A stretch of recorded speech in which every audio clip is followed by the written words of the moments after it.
Welcome back to another interesting tutorial about Google Chrome browser. If you really want to improve your browsing experience and improve the performance of your Chrome browser, you have to make sure you turn on this simple setting. So with that, let me show you how. The very first thing you want to do is to go ahead and simply come to the top right here. Go ahead and click on these three dots right here. And the next thing you want to do is to simply come down below right here. Go ahead and make sure you click on settings right here.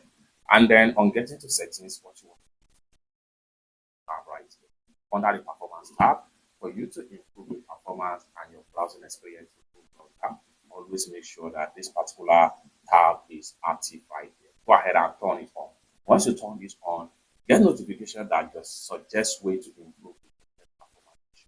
So if you have any performance issue during the browsing with Chrome browser, Google is going to recommend an important things to fix from that performance issue. All you have to do once you get a notification about performance issue, just click on fix it. And with that, in a single click, Google is going to rectify every problem about your browsing performance and improve your browsing experience in Chrome browser.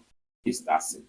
For more useful tutorial, tips and tricks on how best to use your Chrome browser, consider to subscribe. Thank you so much for watching, and I hope to see you